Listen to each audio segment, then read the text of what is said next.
So today I want to talk about a parable from one of my favorite teachers.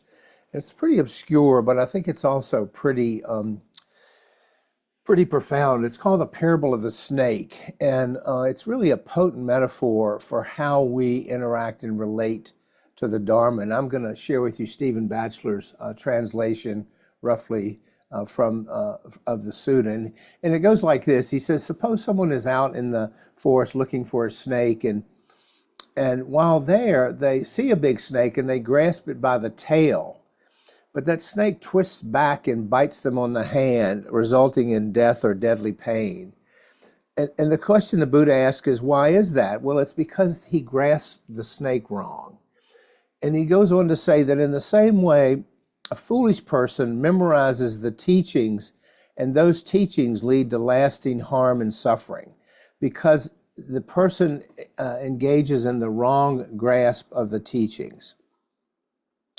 Alternately, he says, suppose a person is out looking for a snake, and while wandering in search of the snake, they see the snake and they hold it down with a stick.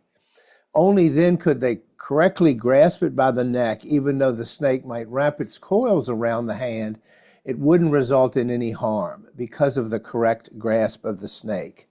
In the same way, a person memorizes the teachings, and these teachings lead to lasting welfare and happiness because of the grasp of the teachings. And in this parable, and in Batchelor's translation of it, the Buddha likens the Dharma to the handling of this swift and lethal snake. And the metaphor goes on to say that a creature whose venom can either be a source of harm or, if managed skillfully, a medicine for healing, such as the anti-venom. And it reminds us that the way we approach the Dharma, how we hold it, how we apply it, how we relate to it, is critically important. Because how we do this determines whether it leads to true freedom and flourishing or harm and delusion. And I like this parable because rarely do we talk about the potential harm coming from misusing the Dharma. We talk about it always typically in positive terms. But the teaching encourages us to be mindful of how we use the Dharma, how we apply the Dharma. Do we do it with humility? Do we do it with care? Do we do it with thoughtfulness? While warning against the dangers of dogmatism, arrogance, and craving for certainty with the Dharma. Now, as with any belief system, and I got, some of you know, some time ago I got in trouble on an online discussion group of the Dharma because some of the folks there were so rigid in their understanding of it that, and if you raised a question about that, they got very upset. It was just another dogmatic belief system that they had, it was the way I felt they had engaged with the Dharma. And one of the central teachings of the parable is that the Dharma should not be misused, should not be used as a tool for personal gain, should not be used as a tool for winning arguments, for asserting intellectual superiority over others, asserting that we have all the answers. The Buddha explicitly cautioned us against wielding the Dharma as a weapon, to criticize, to dominate, or to be right, to have the final word.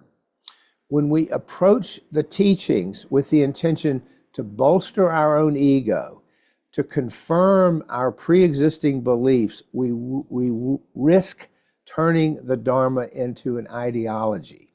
And the Buddha that was never his intention. But this misuse not only distorts the purpose of the teachings, but it feeds the very cravings and attachments that the Dharma seeks to address. It's a complete contradiction over what the Dharma is trying to offer us. You know, you remember the three poisons that the Buddha taught, the root causes of suffering: greed, hatred or aversion, and delusion, or not seeing things clearly. The craving for certainty, and we all can be subject to that, whether about what is right or wrong, whether about what is true or false, often stems from a deep sense of ignorance, a deep sense of insecurity about our own position in the world. And in that case, instead of embracing the Dharma as a path of inquiry, a path of growth or freedom, we become attached to it as this fixed set of doctrines that only solidify our sense of self. We get so identified with it. And the result is we become yet just another rigid, dogmatic cult of true believers. And this attachment binds us to the transformative power of the teaching. It creates division, it creates separation, it creates conflict and suffering, both within ourselves and in our relationships with others. So this distinction between with the snake is very important for us to keep in mind. The parable emphasizes the importance of sensitivity and care in handling the teachings, just as we would handle a snake. Just as a person would approach a venomous snake with respect and attentiveness, we must engage with the Dharma in a way that is thoughtful, that is skillful, that is non-ego driven and non-violent. And it doesn't mean we fear the teachings or grasp at them with rigidity. We approach them with an open and curious mind. Remember, the Buddha said, try this out. Don't take my word for it. Don't believe that this is dogma. There's only one way. Try it out. And if it works for you, great. If it doesn't, try something else. He had enough confidence in the teachings that he could offer that perspective. Sensitivity requires that we recognize the Dharma as a living, dynamic path, not a static set of rules or a static set of beliefs. The Buddha discouraged, as I just said, blind adherence to his words. He said to his monks and nuns, test these teachings against their own experience and reason. And this approach demands humility, which is, the antidote to the ego's attempts to aggrandize us. The humility is a willingness to admit what we don't know, to question our assumptions, to remain open to new insights. It really requires openness, a mindfulness that allows us to notice and catch ourselves when we're using the Dharma to feed our ego, to cling to certainty, to win arguments, to have the last word. But what about dexterity, on the other hand, which involves applying the teachings in a way that are contextually appropriate and attuned to the needs of the moment? Okay, what do I need from the Dharma right now? Just as the person handling the snake must adjust their grip depending on the snake's movements, we must adapt and understand the application of the Dharma in the complexities of our lives. It's just not one size fits all. And this flexibility is not a sign of weakness and inconsistency. To the contrary, it reflects a deeper understanding of the Dharma, of the essence of the Dharma as a path of wisdom and compassion. As we've been talking about these last couple of weeks, one of the most profound insights of the Buddha is the recognition of impermanence everywhere in our lives and the interconnection of all things everywhere in our lives. And in light of this understanding, the craving for certainty is a futile and harmful pursuit. It is a fool's errand. We're not ever going to get it. But we understand and we recognize that this wish for certainty is a defense mechanism against the discomfort of impermanence. It's just a hard pill to swallow sometimes, as is the reality of our own ignorance. Because embracing a notion of permanence it gives us a false sense of control and stability, and in a world that is fluid and unpredictable. Clinging to certainty leads only to dogmatism and rigidity. We see this in other belief systems. We see this rigid clinging to one way, my way or the highway. But this is antithetical to the spirit of the Dharma, not what the Buddha intended. Because when our ego tells us we have all the answers, we close ourselves off to new perspectives and experiences. We shut our minds down. It limits our growth. It alienates others. It's cult-like behavior. When the ego is more concerned with being right than cultivating understanding and compassion. Wes reminds us, do you want to be right or do you want to be happy? I love that little summation. And the Buddha's teachings invite us to embrace a different relationship with uncertainty. Think about that. one that's rooted in equanimity, one that's rooted in wisdom. So instead of seeking to impose fixed answers and rigid rules on a very complex, very ever-changing, impermanent world, okay?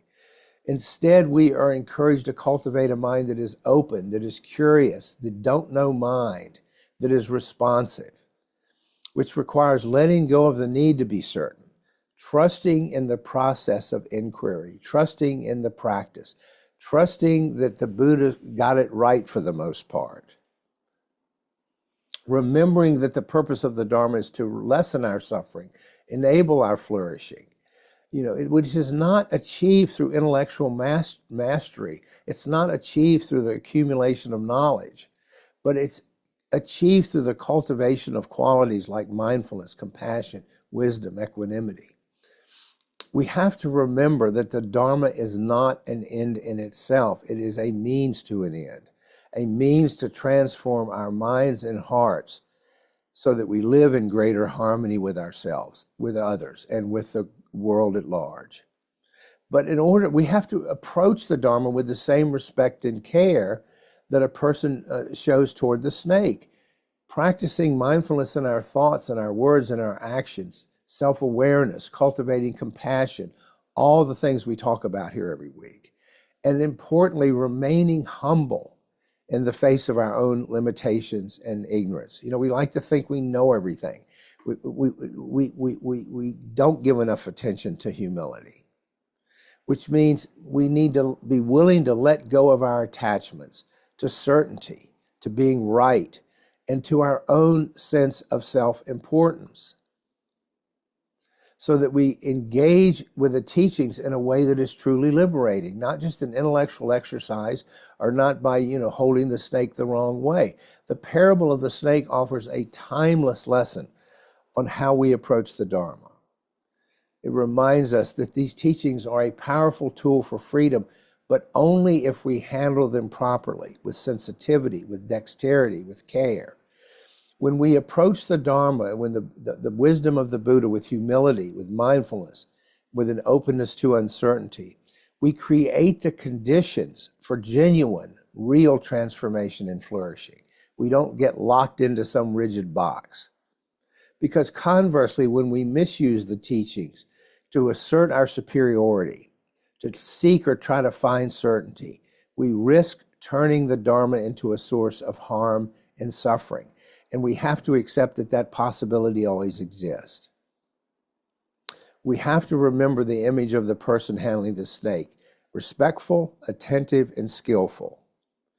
And we approach the Dharma with these same qualities: we are respectful, attentive, and skillful, so that it serves its true purpose, what the Buddha intended, of guiding us toward wisdom, compassion, and freedom. And this is how we best honor the teachings. We best embody a path in our own lives of using the Dharma skillfully, and how we flourish, how we reduce our suffering, and how we maximize all the gifts of this life.